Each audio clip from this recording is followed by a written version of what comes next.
Type Afghanistan into Google and see what you find.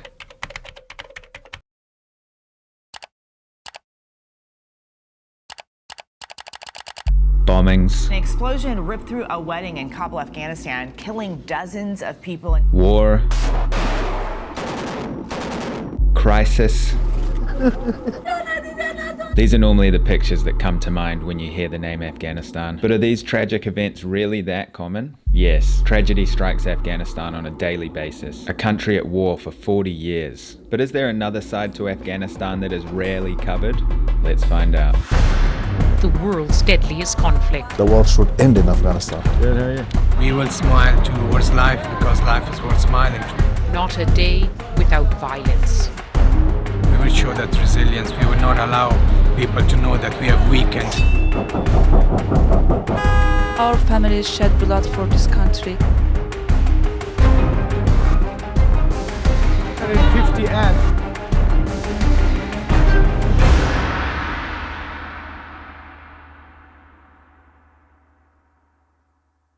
Good morning. It's super early right now. We've jumped in the UN armoured vehicle once again for another day in Afghanistan. Today we're heading to the Blue Mosque. It's a huge mosque. We just come to pick up Aryan, our local guide. If you haven't met him in the last videos of Afghanistan, he's a local guy. He's showing us around. He's got a mountain of knowledge. We're going to be heading into the city today, exploring a few different things. I'm sure it'll be interesting. Afghanistan has not been uninteresting for longer than a second so far, so let's have a look.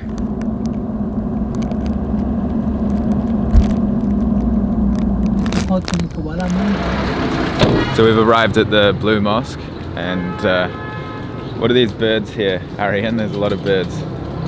These birds have been here for centuries. What is very special about these pigeons is that according to the locals, no other color pigeons would be allowed in, and the color pigeons that come, they would be ousted from the group. And people respect this because everybody who comes here, they feed them and they feel good about feeding them.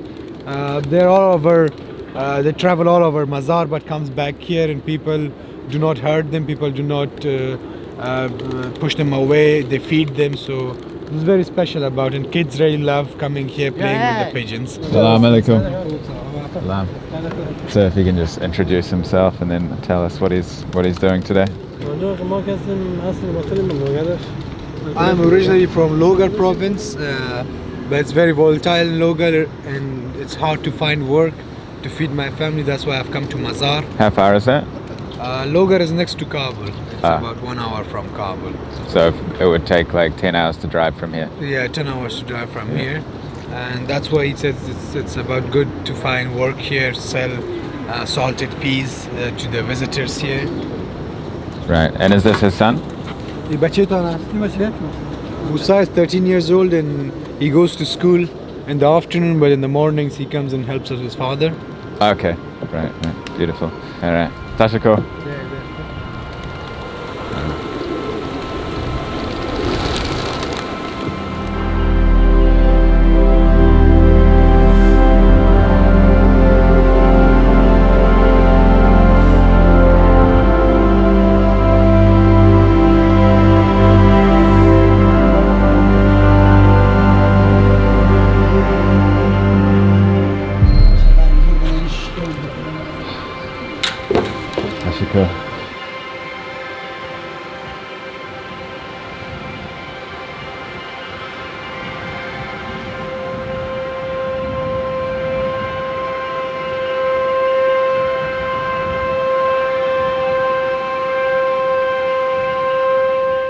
Aryan, what makes this mosque so special? Well, first of all, people believe that the fourth caliphate of Islam, Ali ibn Abi Talib, is buried here, which is contested by other majority of Muslims that know he's buried in Najaf. But this place has held sacred meaning for Afghanistans and pilgrimages from all over Afghanistan and the older Khorasan, including Iran, Iraq and other places where people would come here. As Balkh was also part of the Silk Road, so there would be frequent people who would come here, visit the shrine. But for the locals, this is just a place to meet up. There friends, relatives, and also enjoy a bit of a relaxed time, and also come and pray in this place and feel the privilege of praying here. That place where they start in the early morning is basically praising and sending their devotion to Allah, to the Prophet, and to Ali, who was the cousin and also son-in-law of the Prophet of Islam. Okay. So that's what happens here.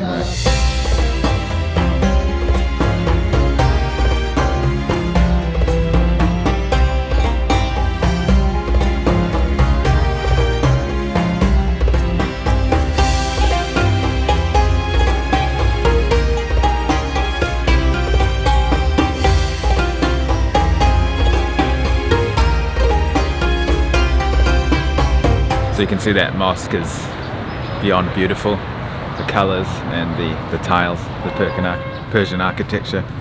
There's just a boy here cleaning shoes, so we might ask him a few questions while he's working. چند پیدا میکنی روزمره؟ میشه روز 1 4 ساعت 5 ساعت برابری دیگه. Abdullah, 16 years old, he's been working here for 9 years and he makes about 400 apps, which is about no, $7 and A day. a day, yeah. Has he finished school? عبدالله جان مکتب میری؟ مکتب اعلام کنیم. چه اخلاق دادی؟ 2 سال میشه دیگه. رسم چند خواندی؟ 7. So Abdullah had to abandon school after 7th grade. 2 years ago he had to abandon school and to work and earn money for his family. Does he like it? چطور زندگی عبدالله جان؟ شکر از الله میگذره دیگه، شب از روز است، دیر میشه دیگه. بله. Well, I'm content. I'm happy. Okay. It's going on. Yeah. Alright. Can you tell him keep up the good work? تشکر عبدالله جان. قربانت. Tashakkur.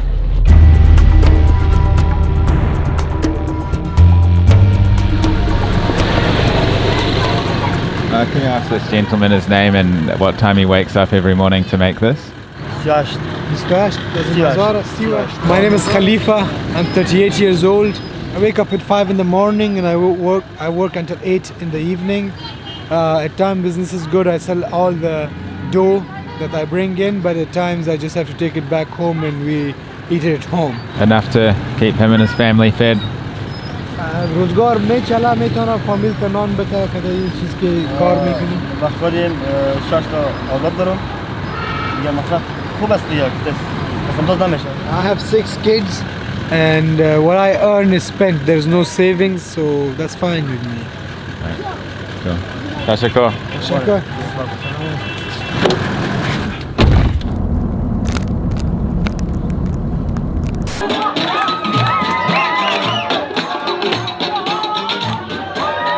So just come to this public park, and it's kind of like a fairground. There's people in the background. There's fair rides and just people having a good time on a Friday afternoon. Lots of laughs and smiles. Cool, so I just met a friend. What was your name? My name is Ahmad. Ahmad. Nick, nice to meet you. Thanks. You live in the city here? Yeah. Mazar Sharif. Uh-huh. I study Mazar Sharif. Do you like living in Afghanistan? Yeah, why not? Because it's our country. We love country. Right. It's our mother. Right. Yeah. So you're happy? Yeah, we are happy. Yeah. And welcome to our country. Tashakkur. We have all of wish. Thanks. All right, have a good day. What was your name? My name is Beros. How is it living here in Afghanistan or in Mazari specifically? Do you like it? Yes, I very like it because Afghanistan people not love war and he loves a peace, and I hope one day peace come in Afghanistan. Yes. So people come here to get away from conflict and relax and have fun. Yes. Yeah. Cool. Are you at university or? Yes, I'm in university. What are you studying? I'm studying engineering polytechnic. Will you work in Afghanistan or you travel to a different country? No, I work in Afghanistan. Uh-huh. Yes. Cool. In Mazar here or in Kabul? No, in Kabul. Uh-huh. Yeah. And are you looking forward to living in Kabul? Yeah. Right. And is it a risk or it's okay? It's okay. Right. No risk. The people of Afghanistan, they're very welcoming, right? Yes. Nice people. Yes, very nice people, and he love another country pupils. Right. Yes. Okay. Tashakor. Tashakor. All right. Have a good day. Nice to meet you. Thanks.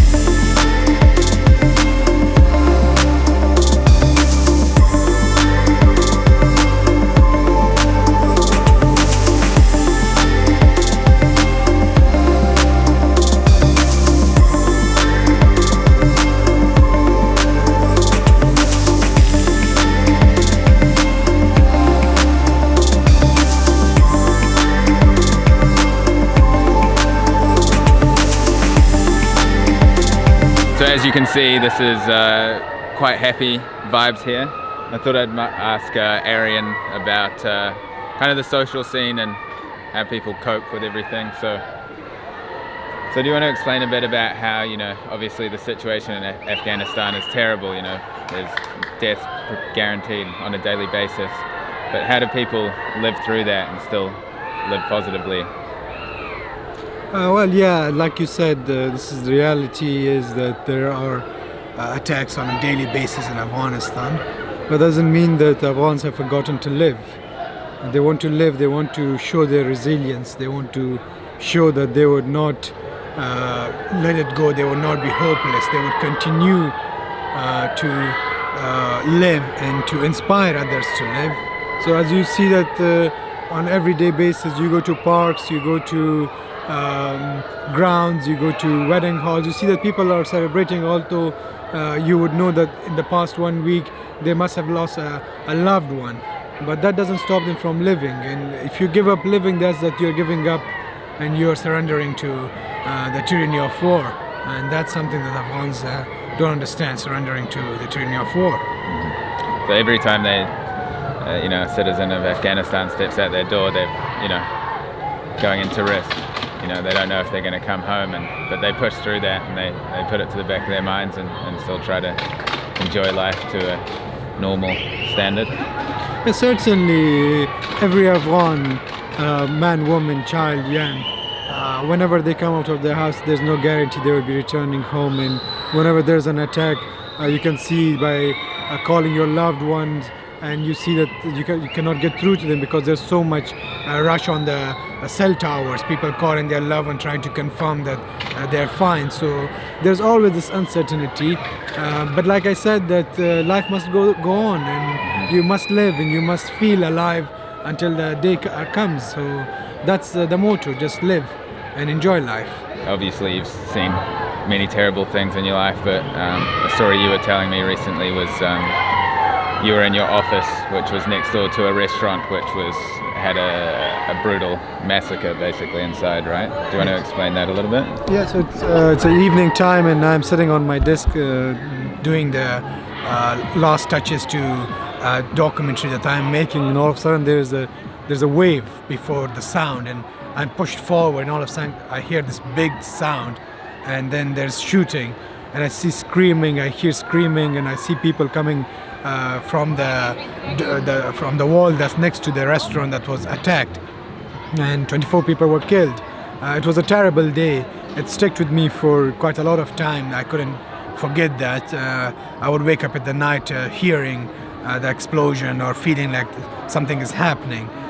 That was a terrible day, and that really was something that made a lot of difference in the lives of so many people, because the idea of going and having a quiet meal or sitting down with friends having a coffee doesn't mean anything to people who wants to attack and wants to destroy and regard life nothing. So that was a terrible day.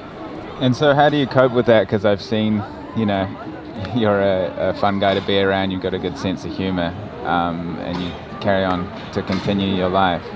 I mean, it's just hard for many people to comprehend, you know, life must go on. Or so I remember a poem as I was growing up. It was the Soviet time, but I remember a poem from one of the prisoners at the Afghan prison. He wrote to his wife, and where he's asking her to take care of the children, but what he's asking her is that do not shed a tear when you come to see me, because that would make the God very happy to see you in tears and to see you being in agony. So that's something that we would not let our enemies, those who are snatching our happiness from us, snatching our lives from us, to see us down. We would show that resilience. We would not allow people to know that we have weakened and we are out. We will smile towards life because life is worth smiling to. And so that's an external thing. Do you feel the same internally? Of course, internally it's different. Internally, there's pain. Whenever there's something happening, you see that the Facebook is flooded, and believe me, I just hide photos. Although I see that these two children who died the other day in Kabul in a car bomb attack, two children from the same house, brother and sister, they died, and you cannot see the agony of the mother and the parents there looking at the dead babies. I just hide it. So there's always that pain inside, but you have to subdue the pain inside. You do not let it come out, because if it comes out, it drives you crazy. You want to say that, okay, that's the reality, sadly, but what is there to live for? And this is what we have to live for. This is what we keep pushing and trying to end this miserable war. And so is there a point where these things become, after 40 years of war, is this normal? There's always a tipping point. There is always a time that a person like me would say, enough. I cannot take it anymore. I can take it for myself for the last 34 years that I've been born, but I cannot take it from my two children. I cannot have the same life for them. So there comes a time where you say, enough. I cannot go any further. And you want to change things. You want to do something that drastic, like leaving your country or trying to go and have life somewhere else. Although I love this people, I love this country.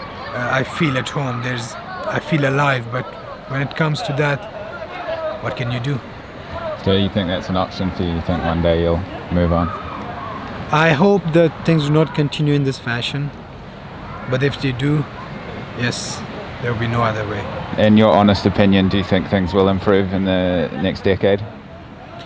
I think that with more education, I think with more people going to schools, and with more people understanding that we have had a long journey of war and destruction, and I think it's enough. It's for the young generation to move forward and to stop this whole thing. I hope there's going to be peace. I hope that there would be people would get to this as enough of war. Let's come together and let's build this country. I hope for that, but there's no certainty.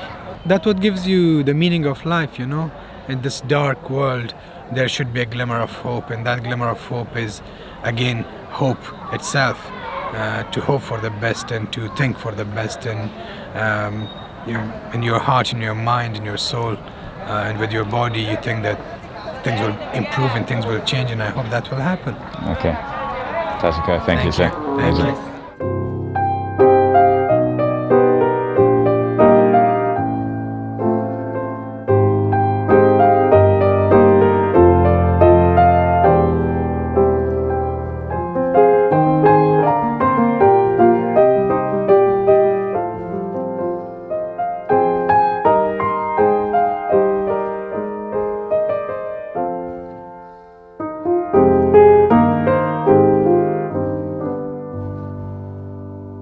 So I hope that day shows the power and the fight of the Afghan people, and the seems like everlasting hope. It's really quite something special to see them going through all that and keep getting up. 40 years. See Aryan's words there, I think they can say more than anything I can kind of try and conclude right now, so just leave you with his words. And again, if you want to check out that link below, the UNICEF link, and if you want to help out Afghanistan children going through the struggle, then yeah, feel free to chip in whatever you can. Otherwise, feel free to share the campaign itself. If we all do a little bit, we can bring big change. So thank you very much. Tomorrow we're going out into the countryside. We're gonna go for an hour or so drive out to the mountains and explore a different side of Afghanistan and see what we come across. We've got an armed escort just to stay safe, because recently on the outskirts of the city, I think yesterday, there was a police woman and her mother and another person taken off a bus and executed in front of the whole bus. So we're going to be going with a armed escort, heading out there and see what we can find. So thanks for watching, and in case I don't see you, good afternoon, good evening, and good night.